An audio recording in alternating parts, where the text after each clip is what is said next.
Hey there, fellow curious minds. Today we're diving deep into the mesmerizing world of Oppenheimer. The movie begins with J. Robert Oppenheimer staying in Cambridge to study new physics under a professor named Patrick Blackett. He reminisces about how he couldn't sleep at night due to being homesick and his vision of a new universe. Oppenheimer's lack of focus in the lab results in his professor reprimanding him. When Oppenheimer sees the apple his professor left on his table, he injects cyanide into it and leaves, intending to poison his professor. However, he quickly realizes what he has done and rushes back to his professor's lab to retrieve the poisoned apple. But then he sees Niels Bohr holding the apple. Niels, sensing that Oppenheimer is not doing well in the lab, advises him to go to the University of Göttingen in Germany to study under Max Born and learn the ways of theory. As Niels is about to bite into the apple, Oppenheimer snatches it away from him, claiming that it already has a wormhole. In court, a man named Louis Strauss was asked to share what he knew about Professor Oppenheimer. Strauss explained that he had met Oppenheimer in 1947 in his capacity as a board member for advanced study at Princeton. He mentioned that Oppenheimer had become well known after World War II as one of the greatest physicists, which made him determined to convince Oppenheimer to run the institute. When they first met, Strauss welcomed Oppenheimer to the institute and gave him a tour. During the tour, Oppenheimer observed Albert Einstein in the distance, and they both engaged in a conversation about Einstein's theory of relativity, which had been created 40 years earlier. After their discussion with Einstein, Strauss approached Oppenheimer. Oppenheimer, feeling the need to disclose his troubled past, warned Strauss about his history. However, Strauss responded by stating that he had already read Oppenheimer's file and still believed that he was the best choice to lead their institute.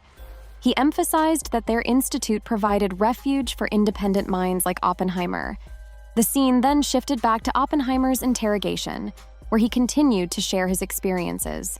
He recounted a time when he traveled to Leiden, Holland, where he met Isidor Rabi.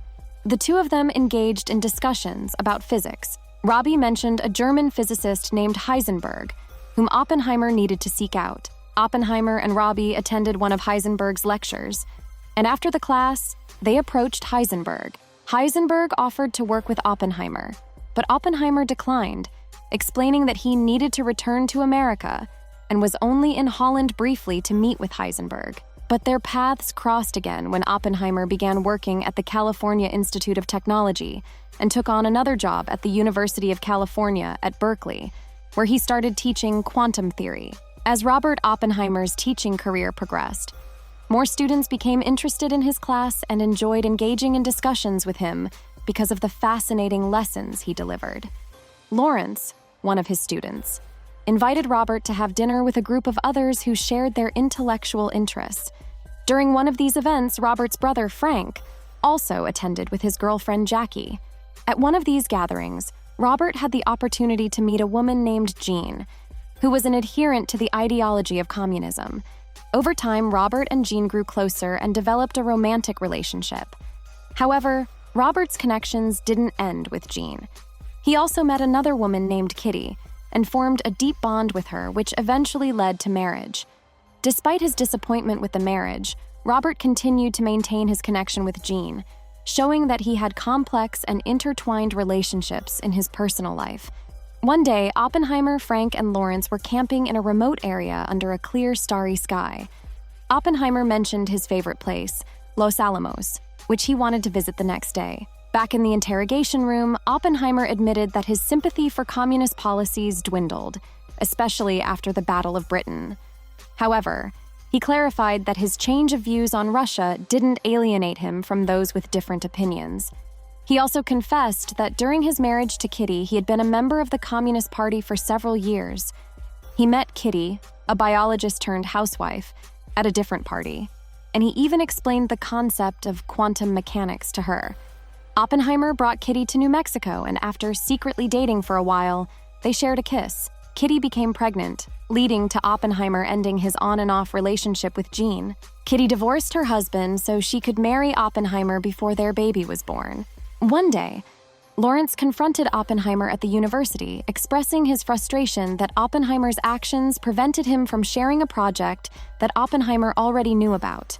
Oppenheimer explained that everyone had heard about Einstein and Szilard warning Roosevelt about the German project, and he understood the significance of the Nazis having a bomb. Lawrence, however, urged Oppenheimer to be less naive, suggesting that someone had been spying on him. In response, Oppenheimer promised to discuss this matter with Lomenitz and others. In the courtroom, Strauss emphasized Oppenheimer's standing as the most respected physicist globally, which is why he entrusted the Institute to him. Oppenheimer also advised the Atomic Energy Commission. Lawrence warned Robert about Germany's advancements in weaponry, particularly a powerful bomb. Given Robert's academic history in Germany, he might have attracted attention from the Germans. Speculation became a reality when General Leslie Groves approached Robert, recruiting him for the Manhattan Project. The mission was clear: develop a bomb to rival Germany's, ensuring that the U.S. wouldn't lag in the arms race of World War II. In light of these developments, Robert readily assumed leadership of the Manhattan Project. At the university, Oppenheimer's student, Alvarez, shared news about Hahn and Strassmann successfully splitting the uranium nucleus in Germany by bombarding it with neutrons. Oppenheimer initially thought it was impossible and wrote his thoughts on the board to prove his point. However, Lawrence returned and informed him that Alvarez had evidence in the lab showing that splitting the atom was indeed possible. They realized that this process created a chain reaction as more uranium atoms were split by the released neutrons.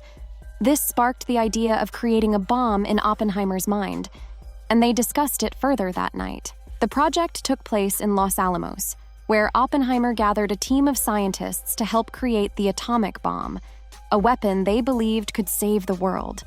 The scientists began discussions on how to develop the atomic bomb, primarily focusing on the core materials. They leaned towards using uranium and plutonium, as they expected these materials to produce an explosive force equivalent to 1,000 tons of TNT. However, Teller argued for hydrogen, which he believed could magnify the blast 1,000,000 times. Robert Wayne weighed the pros and cons, but ultimately supported uranium and plutonium. The challenges of the project extended beyond scientific decisions. The introduction of physicist Klaus Fuchs, a decision made by Robert without consulting others, raised concerns about confidentiality and the risk of espionage. Realizing this oversight, Robert sought to bring in familiar and trusted individuals, urging Leslie to involve his brother Frank and his close confidant Lawrence. Strauss later caught up on the project's progress, expressing concerns about potential espionage at Los Alamos. During this time, one of the scientists withdrew from the project after facing reprimands from General Groves for breaking the rules. Oppenheimer recognized that the general had hired him to exert control, prompting him to request security clearance to proceed with the project smoothly. However, Robert had a contrasting perspective. He feared that the atomic age, ushered in by his creation, might lead to new conflicts between countries. August 6, 1945 became a day of infamy as Hiroshima bore the brunt of the atomic onslaught.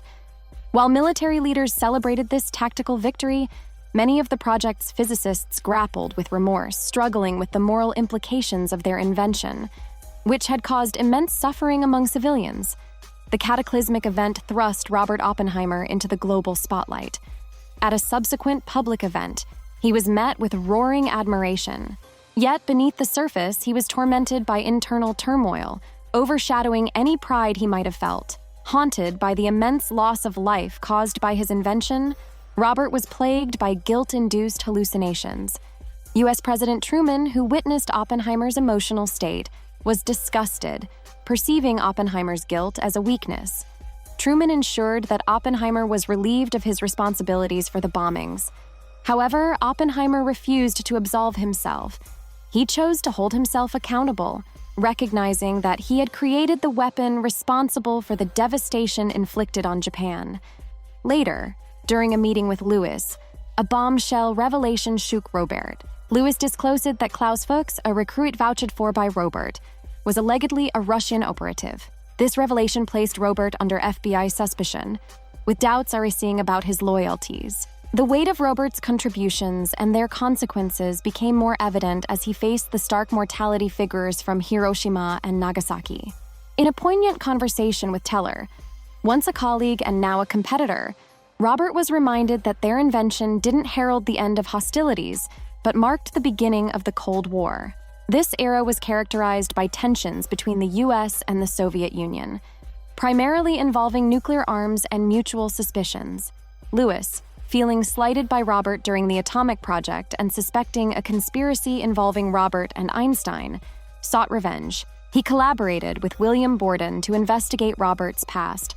Allegations ranged from Robert's ties with Germans and potential Soviet espionage to personal scandals involving a mistress. These allegations cast doubt and suspicion on Robert. The trial became a spectacle, exposing allegations of Robert's indiscretions and the underlying jealousy and rivalry in the scientific community.